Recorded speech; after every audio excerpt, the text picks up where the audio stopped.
Any further discussion? Hearing none. All those in favor say aye. Aye. Opposed? Motion carries 4-0. We'll now move on to agenda item C, approval of vouchers. Today we have manual checks in the amount of $19,299 and computer and ACH checks in the amount of $75,471.50 for a total voucher approval of $94,770.50. Did everyone receive copies of the vouchers? Were there any questions regarding the vouchers? Hearing none, I'd accept a motion to approve the vouchers for payment. I'll make a motion. Councilman McCarty moves. Is there a second? Second. Councilman Driggers seconds. Any further discussion? Mr. Mayor, I think I'm going to wish to abstain just because I see the two Elcon invoices. I just see them on there twice. And I just remember talking about it once. So Okay, I'm just visualizing it that way. Okay, I think those are from a previous. I think they both say 3,059. But which I thought we approved last Yeah, there meeting. may be something on that, but we'll get that squared away. What that is.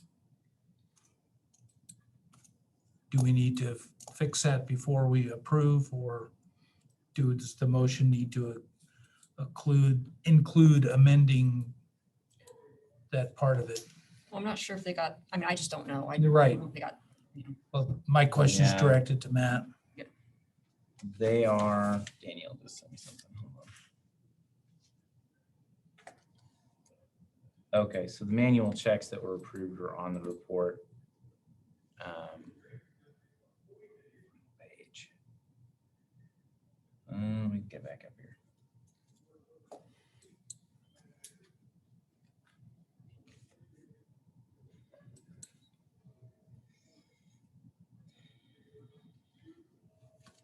Not sure what.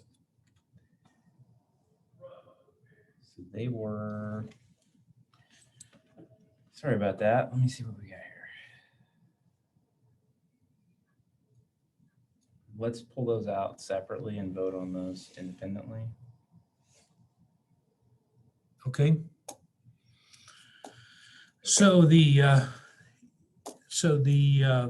motion I'm looking for would amend the $94,770.50 total to remove two Elcon invoices from that total. And in the amount of, do we have an amount? Take that out. Sorry about that.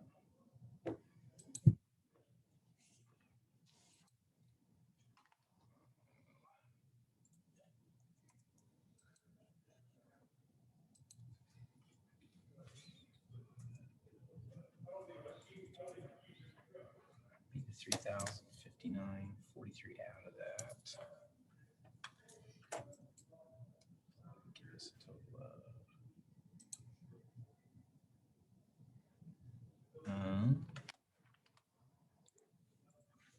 91,000 and change. 91 and change. Okay, would somebody care to make that motion? What is that? Councilman McCarty moves. Is there a second? Second. Councilman Driggers seconds. Any further discussion?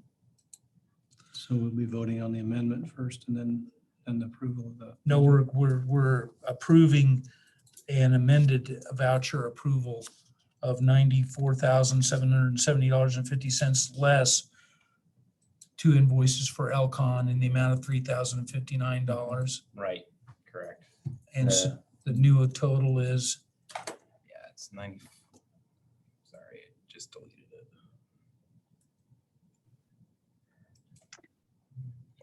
This is Danielle. I would just speak briefly. On the last page 9 and 10 of that report, there are manual checks, ACH payments, and total open payments I believe the amount of the ACH payments and the open payments will total the amount that we were requesting approval for. The manual checks of the 695557 were approved at the last meeting. However, I still need to enter them into our system. And so when they're entered, they wound up showing up on this report. Although they had already been paid, they just needed to be entered into the system where the duplication was. So I am sorry about that. I wasn't realizing how that would show on the report. Okay, so just to be clear, let's take a step back then. We have a voucher, total approval of vouchers that is being requested that has not been approved in the amount of $94,770.50. Is that correct? That's the amount of the request for payment today that you're making. Is that correct? Let me double check. We need the amount that hasn't been approved prior to.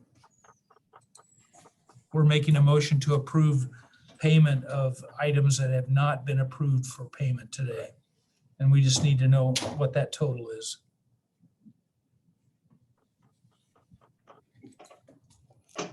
Where are you seeing it twice, Renee? Shows up in the manual checks and then also. The total is the 94,770.50, Okay, which is on that the first page following the minutes. It says manual checks. There's the listed of the manual checks we're requesting approval for this time, which totals the 19,299 plus the computer checks of the 75,000 for that total of 94,770. okay. All right, so that's the motion we're looking for, is for voucher approval for $94,770.50, and which excludes any Elcon checks which were previously approved for payment, with you abstaining. So you can choose to abstain, but you don't have to abstain in this case. Okay, so any further discussion? Hearing none, I will call for the vote. All those in favor say aye. Aye. Anybody abstaining? Abstain. Okay, one abstention, motion carries. And we will now move on to agenda item D, public comments. Mr. Stiles. Okay, so if anyone on the call wants to make a public comment, they're welcome to do so. You can unmute your microphone. We have a 5-minute limit on public comment if anyone wants to do that. We have 2 people on the call.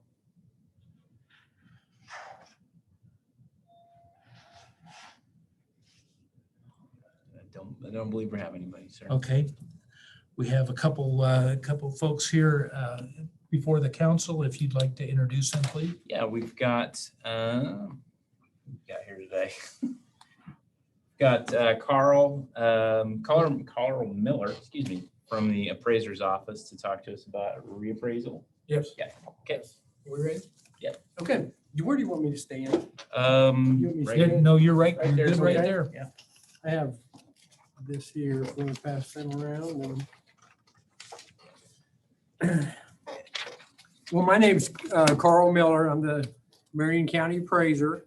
And this is something I've done in other communities. I think when we come in, what we're going to do is every year, of course, we do values for every parcel in the county. Every 6 years, we have to come back and take new photos, and we have to relist. And what we're doing is looking for characteristic changes in our values or appraisals to make sure that our values are correct.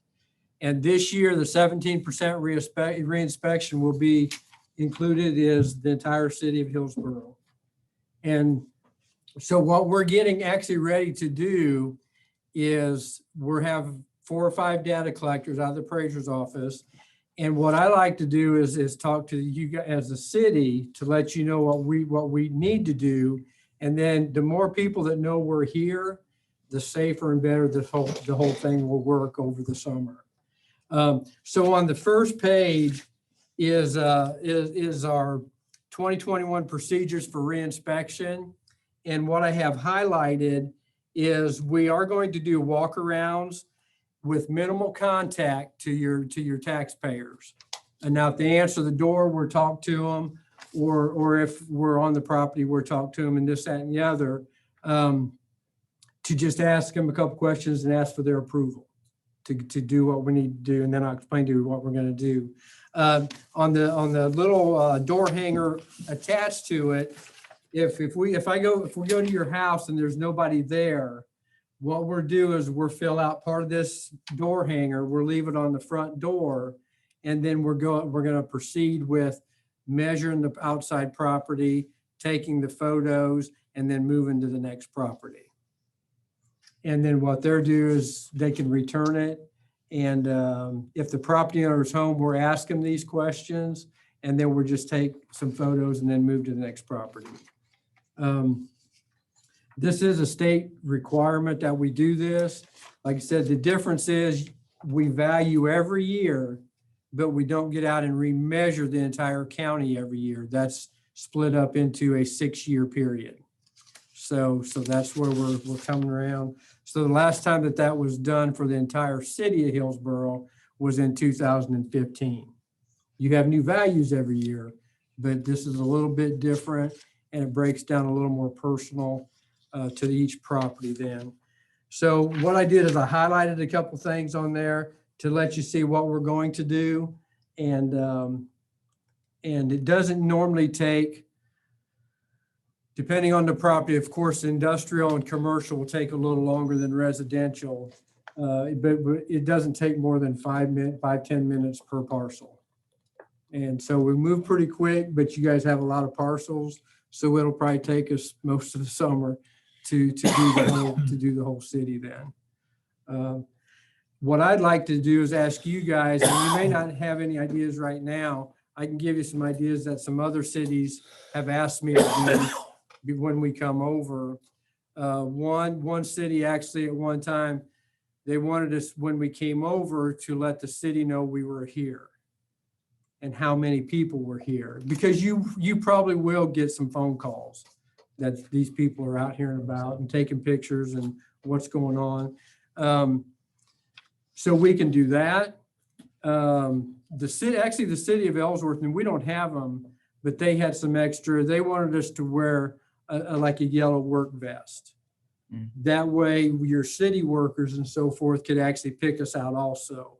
Now, we don't have any of them. I don't know if you guys wear any, but that worked actually pretty good also. To where when a taxpayer seen our vest, they knew we wasn't for the city, but they knew we were doing a job. So we could try without them. We're wear the county IDs, and they're going to be visible to everybody. But really, that's the main two things. Is the city wanted to know if we were here, and if we can wear something that kind of sticks out. If you're okay with not doing either one of those, we'll start. But For sure want to know when you're here. okay. And we can probably get you some vests or something. That's pretty easy to round up. Okay. So. We won't have any more than 4 people at one time. Okay. So we can just come here to get and after a while they might get tired of us calling, but what we'll probably do is we'll tell them, we'll be here weather permitting from Monday to Friday, but on Thursday, nobody will be here. We have a class going or something of that. And maybe we can check in weekly or something with them even. That'd be great. Something of that nature. Normally we'll get here 8:45 to 9 o'clock. We're not going to jump on nobody at 8 in the morning. And then we'll probably leave by 3:30 or 4 to go back to Marion and download our information then. So it won't be any after hours or anything of that nature. Let's let everybody know on social media and the website as well, if you wouldn't mind. Thank you. Sure. That'll work out really well. Sure. So that's really all I have. If you guys have any questions, I think it'll go smooth, but like I said, I just want to touch base with How long does it you. usually take once you guys get going? Usually, once again, the weather, Sure. if we take breaks, this, that, and the other, but it probably will be 2 months. 2 months. Mhm. Okay. Yeah. Yeah.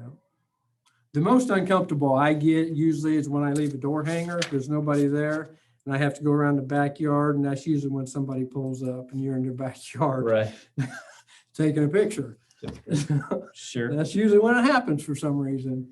But anyway, with the door, you know, and usually they don't come in the front door anymore, they go into the garage. But we're getting through that and so forth and so on. So, Yeah, we'll make sure to let everybody know that Okay, you're thanks. out, and we'll get you some vests. okay. And so we'll get back with you maybe, are you in this building? Okay. I might come over Friday for a little bit, but we can wait till next week if you want. Let's wait till next week. Let's wait if till that next works. week. Yeah. Okay, and then we'll just come in here and get with you and let you know. Okay, great. Okay. That's all I have. Appreciate your time. Do you Thank have any you. questions? We'll get through this good though. Yeah. So, okay, All right, thank you. thank you, All Carl. right. Okay. We have another Yeah. presentation, Matt. We have Brent Unruh here with the Marion County Fair Board to discuss barbecue competition and your request for that. You want to? Same spot. Yeah, hop up there so everybody can kind of see it and hear you. This year, we're adding something new to the fair. We're doing a barbecue competition. It'll be Friday, July 24th. Thought we kind of covered this the last time I was here, but apparently it wasn't voted on. We're wanting to add a beer garden to that event as well. So it'd be from Saturday at noon till 3 o'clock. So where is it being held specifically? It'd be just north of the arena in that grass patch right there. Okay, so what we approved at the last meeting, and the reason why I asked you to come and talk to us again, is that we approved moving forward with allowing alcohol in the arena area. And that was kind of how specific it was. It was limited to the arena. But we came with discussion about the 4-H building, and we had a discussion that we had. We did were have a able to- discussion but we did not vote on it at Not that voted on point. it. Yeah. Okay. My understanding was you all agreed to letting us use alcohol on the premises of the fairgrounds. Fair enough. I mean, if that's, But like I say, it wasn't voted on, so it's not set in Yeah. stone. So. yeah. So it was a little bit of a question of what will we allow there? And so I wanted to make sure that we were all on the same page before we gave the thumbs up on that.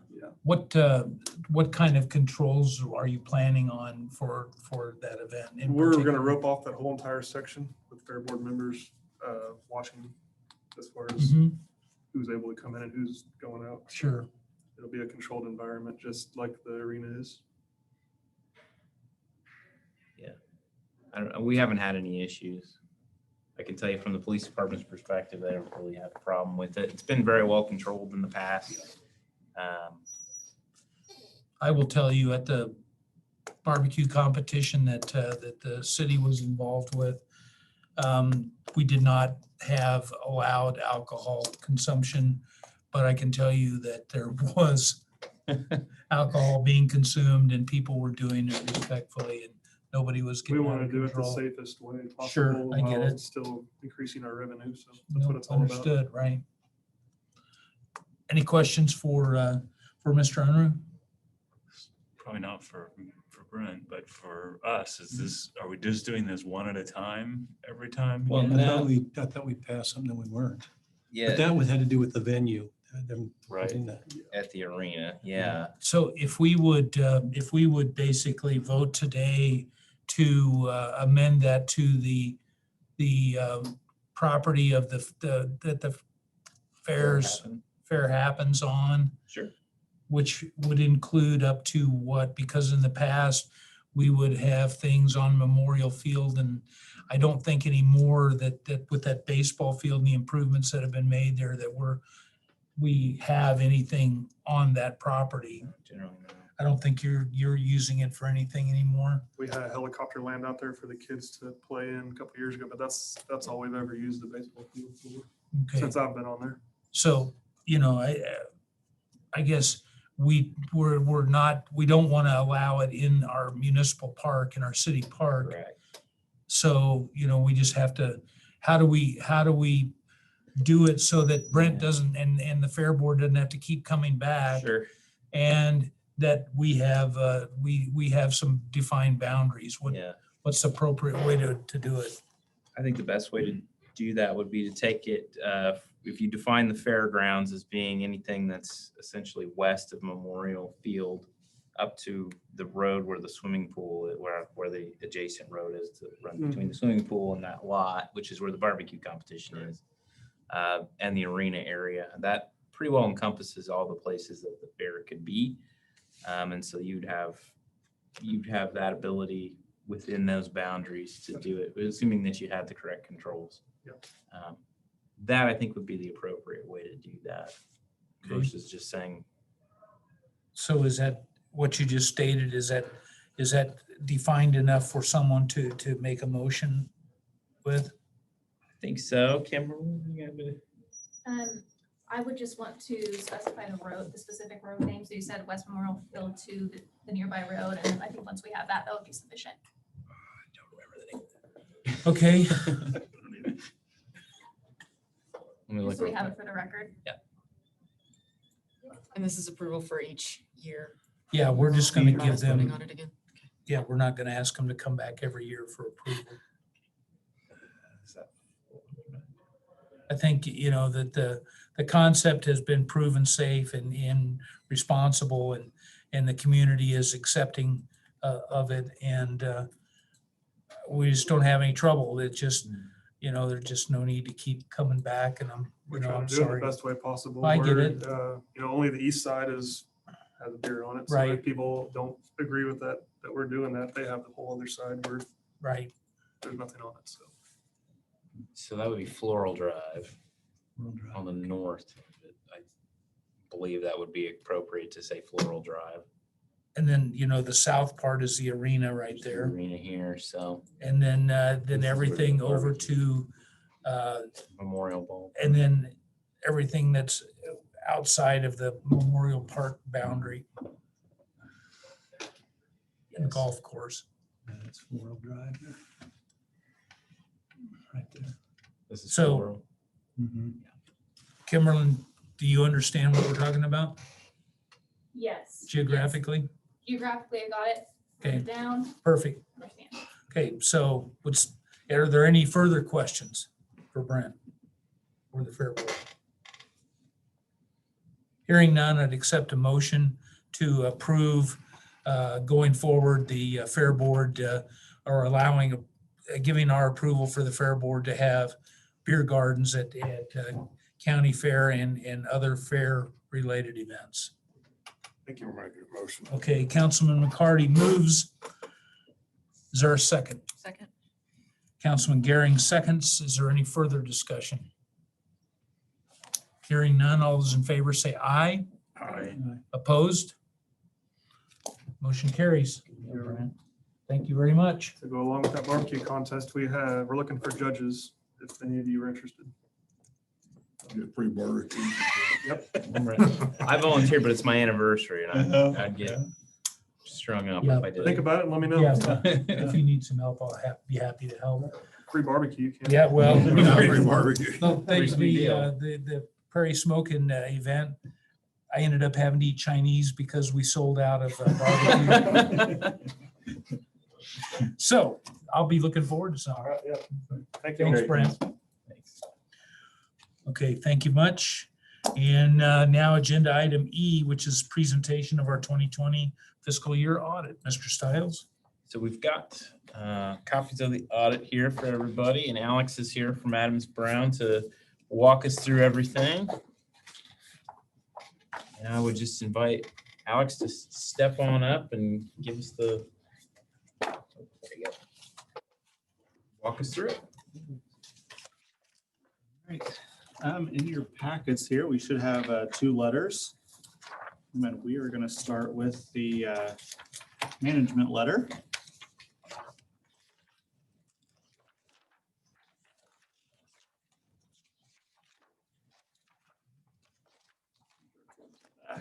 Back in. Oh, yep, they're sheets.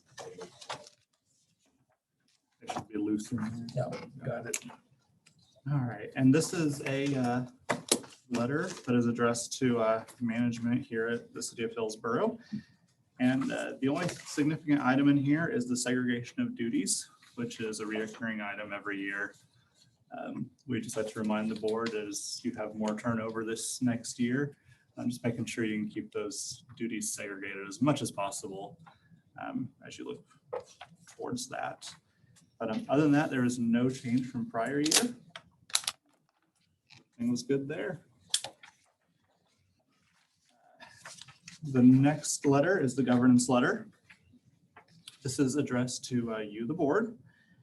And this just kind of goes over any aspects of the audit that we ran into that we had issues with. And of course, it's great working with you guys, so there was no issues. No audit findings, no disagreements with management. We didn't consult any outside firms. However, if you go to page 2, we do have a couple audit recommendations here. First recommendation is just making sure that the library is recording all their cash on the books. They haven't been bringing the CD onto their QuickBooks file. So we've been having to do that for them. So making sure that that's on there. And then the Convention and Visitors Bureau has some old outstanding deposits that I think they got cleaned up in 2021. They weren't cleaned up for the 2020 audit. So just making sure those items are staying off there and are clean. Any questions on the governance letter?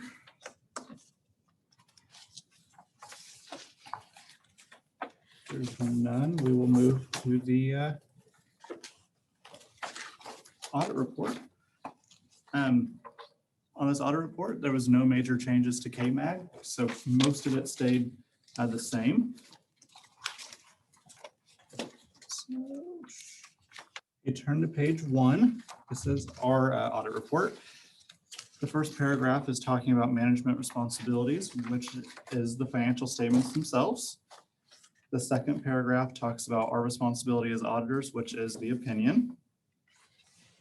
If you go down, you'll see you have a adverse opinion for generally accepted accounting principles. That's because the city of Hillsboro does not follow generally accepted accounting principles. You vote on a GAAP waiver each year to follow KMAG.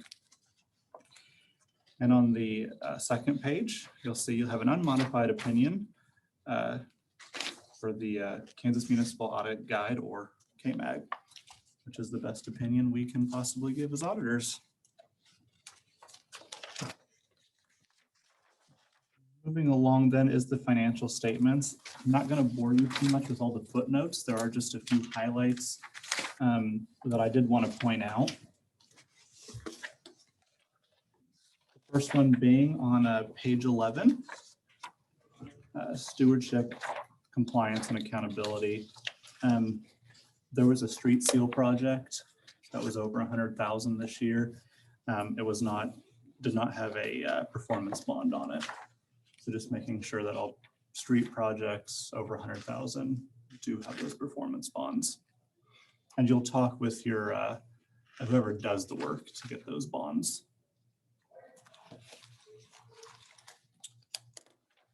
We keep moving. Page 14 of the audit report. There are 2 footnotes we put in related to Sparks funding. The first one is just talking a little bit about the CARES funding that you got for the city and the Public Building Commission in the amount of $50,698 and $37,889 respectively for both of those. And then we also put in, because of COVID, a risk and uncertainties footnote, just not knowing how all that plays out, just making sure that everyone's aware that there could still be an impact of COVID on the city's financial statements.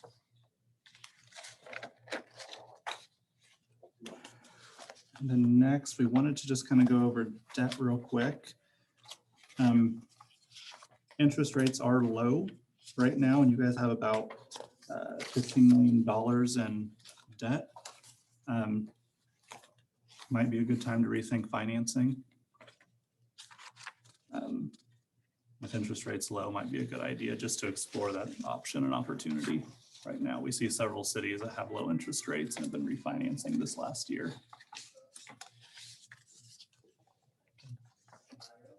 And I think that's it, unless you guys want to kind of look through everything. If you have any questions, I'd be happy to answer them.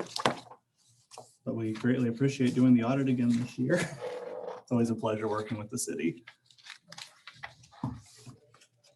We'll say with the debt refinancing, I talked with Greg Varnberg, our financial advisor, about that. And he's run a few numbers, and right now there's not, because of the way things are structured and some of the rates, he didn't think that there would be a lot there potentially, but they were going to do a little bit more on the revolving loan funds, the water revolving loan funds. They have a little bit different timelines on them and tend to have a little higher interest rate. I say that, but the last one we had is 1.8%. So it's hard to believe you can get much lower than 1.8%. But Greg did say out in the market right now, he was getting somewhere around 1.25 for a couple of issues that he's done. So there may be a little bit there, but he wasn't real confident that would be great to take advantage of those at this point. But yeah, we did talk about that. So there may be something else out there he's looking, and they were looking a little bit more at some of the PVC stuff too. So we haven't got an opinion back on that just yet. Any other questions? Okay, thank you very much.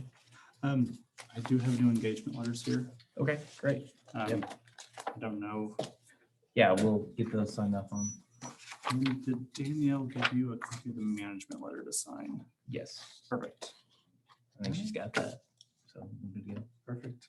Well, thank you, everyone, and we look forward to hoping to see you again next year, hopefully. Okay, thank you. Thanks. Thank you.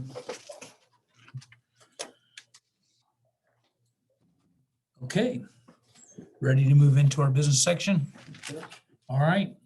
First item up in section F is our 2021 COLA. Matt? Thank you, sir. So during the process for budgeting last year, we were talking about the 2021 COLA. Normally we do a COLA in January. Cost of living comes on January, but we decided to defer that, or at least we programmed to defer that because we just weren't exactly sure at that point what we were going to be looking at. And so what was passed in the budget was a 2% COLA that would take effect July 1st of this year. So we delayed it 6 months essentially. We weren't real sure, but as it turned out, the financial situation has been improved and is, I think, moving forward. And so I think we're at a position now where we can put that 2021 COLA into effect if you're interested in doing that. The way it was budgeted is we had it budgeted for full-time people who are non-seasonal. Now, obviously, we've had a lot of turnover, so this is kind of where the decision point is. We have a lot of turnover since then. We had a lot of retirements and people have changed. And so we've got a lot of new people who started in April. Well, most of them, 4 people started in April and 1 in March. So typically, if we would have run with a COLA, how we normally do it, they wouldn't have received a COLA. But now it's run the payroll. They're here July 1st. You can either choose to give that to them or not, and just go with the full-time people who are employed in the city before January 1st. It's really up to you. From a financial perspective, we have the cap, it's budgeted in there. So those positions, they're not new positions. So they were filled with the idea that we would have the funds to give that COLA. So completely up to you. If we were to go forward with it, the impact's about $26,000, a little over $26,000 for everybody. If you decided, yes, we're going to do it, everybody, full-time, non-seasonal. If you went back and said, well, we're not going to do it for those people who just started with us, it would be $22,568.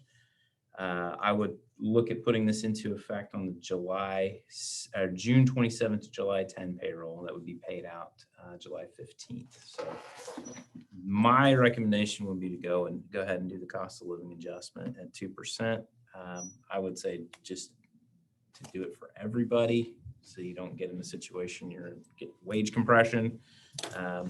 But again, totally up to you. We do have, quite a hunk of people who started later in the year.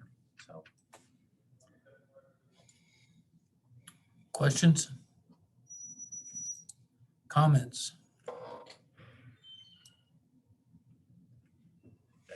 Matt, would you talk a little bit about what you were saying about wage compression? So what can happen if you don't do it? You've got people who are end up at the lower end of the scale, and then they can get kind of compressed in there. As we start moving people up, they get left behind. And so you can create situations where you're not moving everybody at the same pace. And so you can get people kind of bundled up. It's not going to happen so much in this case, but if you were to go and do something different, say you were going to give a flat amount, that's another option for cost of living. That can create a lot of wage compression because people don't earn the same amount. So what you're giving to somebody on a lower end is more impactful than what somebody on the higher end would be. So you can get that if you get into a habit of doing it. You're not going to create a ton with this amount, but it could be a problem if you continue doing that.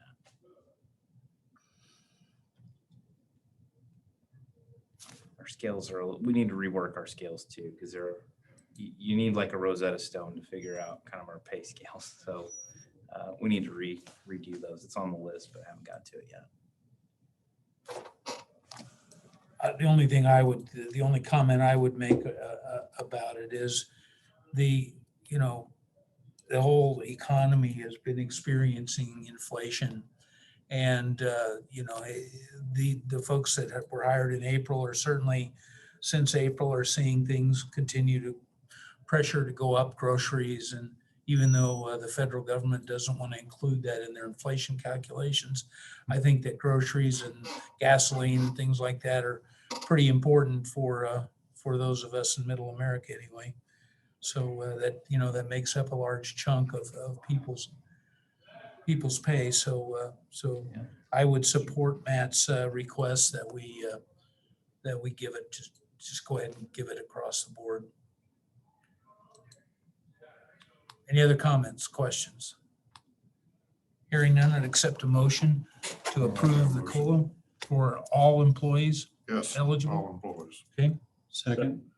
Okay, so we have a motion by Councilman McCarty, a second by Councilman Lowen. Any further discussion? Hearing none, all those in favor say aye. Aye.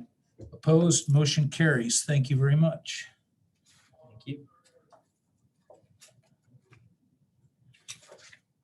And Mr. Stiles, you have our initial 2022 budget. Indeed. So I sent out a copy of the actual budget form earlier today around noon. The staff report kind of talks a little bit about the tax generating, the property tax fund. So what we're looking at from what the revenue neutral rate, which is the new law that took effect, they would say that we have to have a mill levy of just under 4 or just about 41 mills is what it comes out to. To keep it the same as what we had last year and to kind of continue with how we've planned forward, we will exceed that rate. It'd be 43.54, which is, 43.437, which is actually a little bit of a reduction from the previous year. If you look at the very last page of the sheet here, that kind of gives you the outline of what all the funds have in it. So everything pretty well remained the same. We did increase the debt service fund a little bit, and that's in line with our debt management plan that was reviewed by the council in 2019. Well in line with what we were talking about there. The library gets 4 mills. It's part of their charter. The Recreation Commission gets 1 mill. Industrial is levied at 1 mill. Special law enforcement and fire is 1 mill. So those are all kind of set.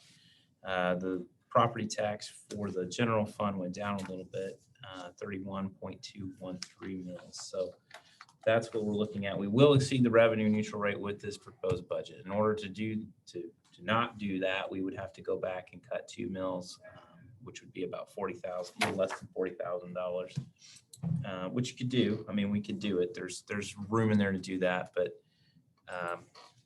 I would not recommend going through and doing that. I think we're pretty well balanced on some of these things.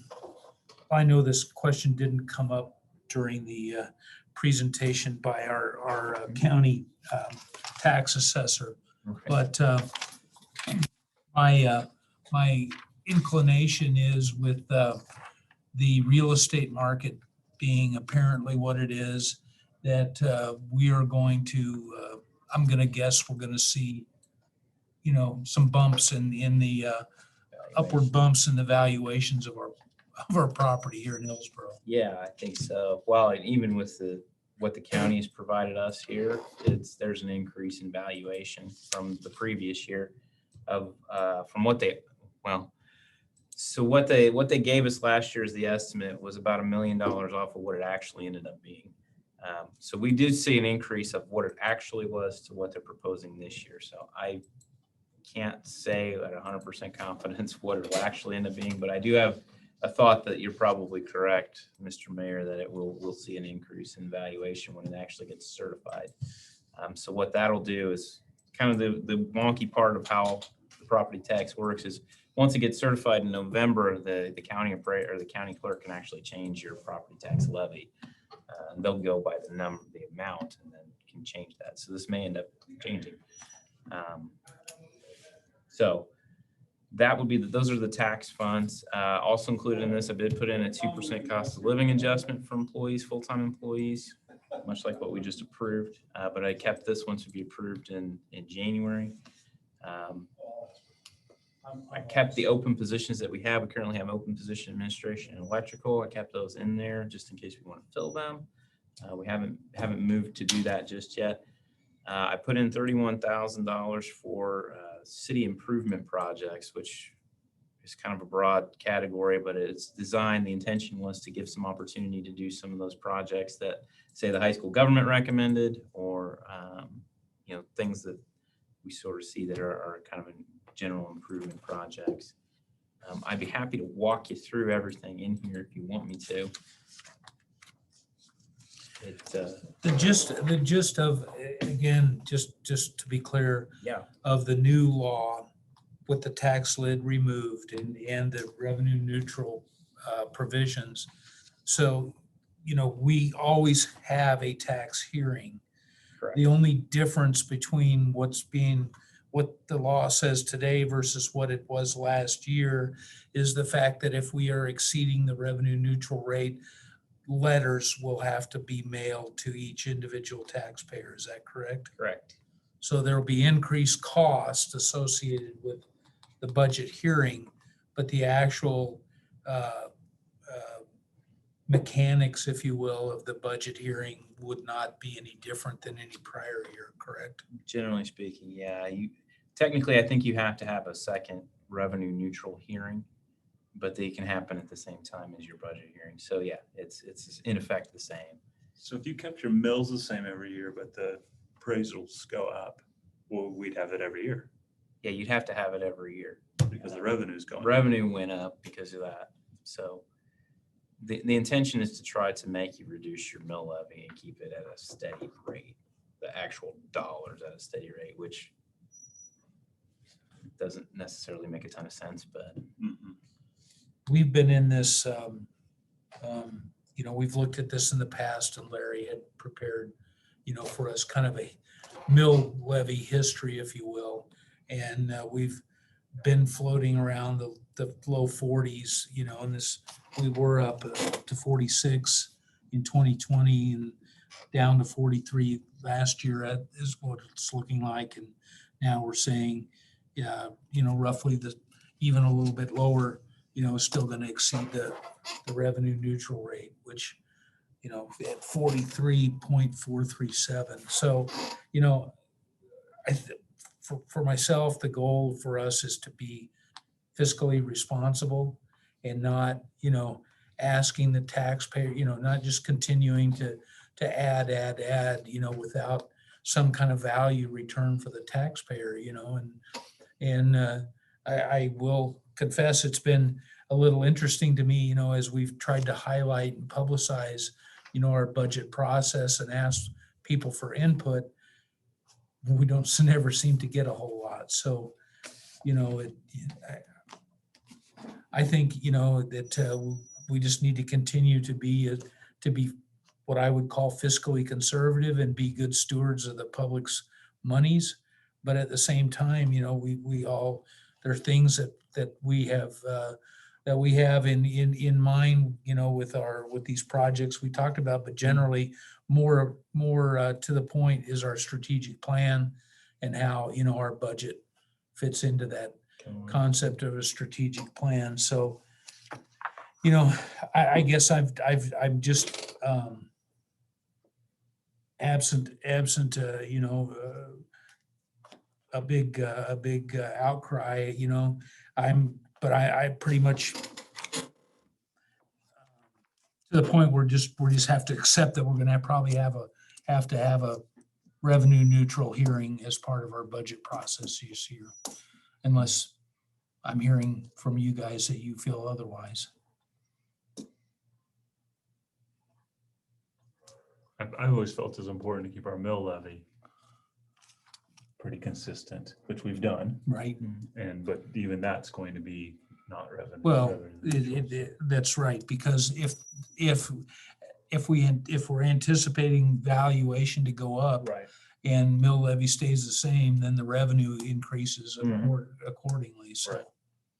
that throws the revenue neutral position out. Yeah, as long as you're growing, it becomes pretty difficult to stay in that revenue neutral range. And that is what we're looking for. Yeah. We're looking for our community continue to grow and people to improve their property and our businesses and our homes and so forth. So, you know, I tried to keep people out of my neighborhood, but they just kept buying houses. I've heard that.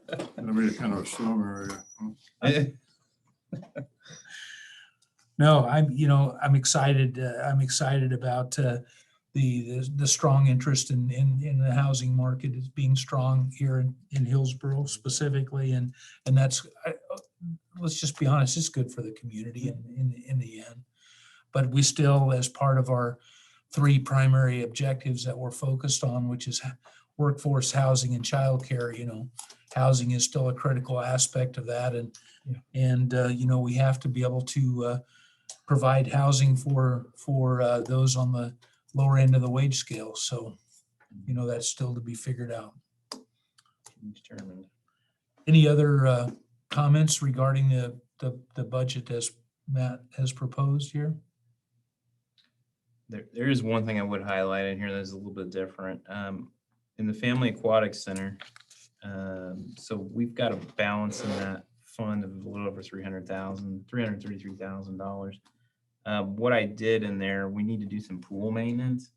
There's a couple things that needs to be resurfaced and patched and stuff. So I don't have a good number of what that's going to look like, but I budgeted $150,000 in there for pool maintenance in 2022, which would come directly out of that Family Aquatic Center fund. So that is a little bit different than what we've done in the past. But even with that $150,000 fund, I'm expecting a cash balance in that fund of $242,000 at the end of the year. So just maintenance. So what was your revenue neutral number that you would have to take out of the budget? We would have to take out from property tax levied funds just over 2 mils, which would be $40,000-ish. And what you just said about the pool would have no impact on that. No, Okay. that pool money is all sales tax money. Okay.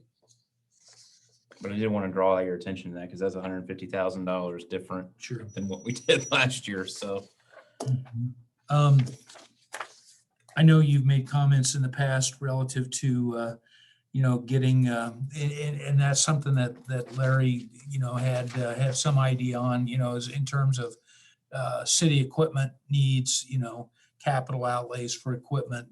I know that in past years we've tended to be more of a lease purchase type of situation. You know, I don't know where we're at with that or what might be included in here. I you know, I have looked at every. We've got a list of equipment and we're working on putting together kind of a master list for that and having a good equipment plan. And that's not really included in this per se, but we have a list of what we are leasing and some of those things will be coming off here shortly. So we've got some monies in there to think about that. One thing I did do was move the equipment reserve and the fire equipment reserve to non-budgeted funds because technically they should be non-budgeted funds. And so We're putting money aside for equipment, maybe not enough. And once we have a good game plan figured out, then we can maybe adjust that as we move forward. But there's definitely some needs. Well, I guess one in particular, I know there are certain people that you don't hear from, but one of the, I do notice that our fire chief's truck is getting a little age on it, and I have no idea what the miles are, but it's starting to show up on the exterior appearance Starting to of the look a little vehicle. I think, things like that we need to probably be looking at. Yeah, the one exception though, I say we don't have an equipment one, but we actually do have a pretty good fire equipment one because we do that for the townships. And that one is, the chief's vehicle is scheduled to be replaced in 23, I think. Okay, We're on that one, I think. I okay. You think it'll make it another year? hope so. I hope so too. If not, we've got some funds in there that we can make that earlier if we need to. Any other questions? Think about the old fire chief when he had the old police car, drove it for years, painted it red with a paintbrush. Yeah, Pretty good. I do recall. You recall? Okay. The main thing obviously is to be mechanically sound, obviously. But, at some point, you can't have it, rusting away. True, very true. So, Point. okay, anything else? So. What action needs to be taken? Yeah, so what I've got in the budget form is to have the budget hearing on the 17th of August. And so that would be, with the new law, you have to have the hearing occur between the 10th of August and 10th of September. So that puts us on a regular meeting schedule, August 17th. Once it gets published at the rate that it is, it can't go down. It can't go up, it can go down. And we'll have to notify the county clerk that we're going to exceed the revenue neutral rate. For the first 2 years of the revenue neutral bill, the state pays for reimburses the county for all the notifications. And then after 2 years, it'll be however they decide to do that.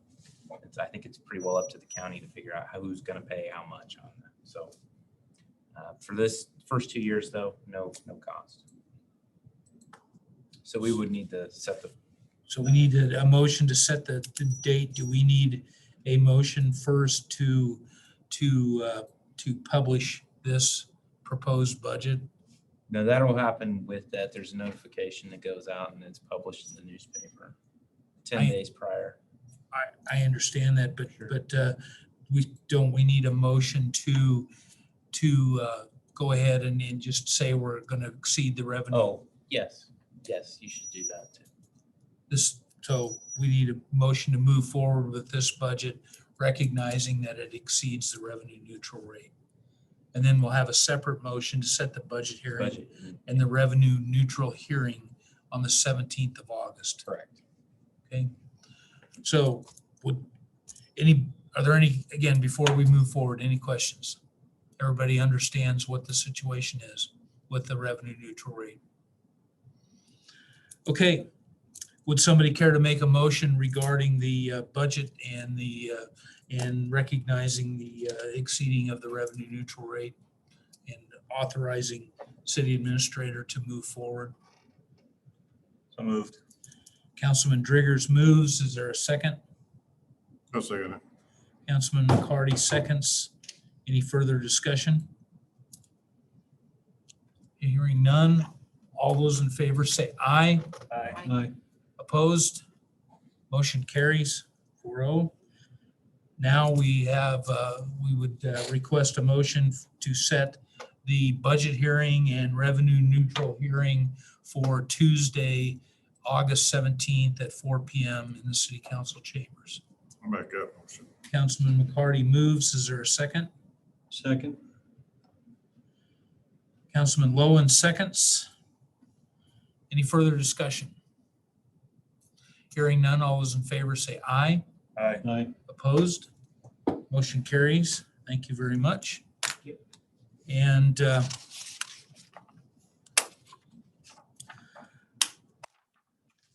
see, we have our Parks and Recreation Director here. Before we move forward with our executive session, is there something you'd like to? I was just checking in.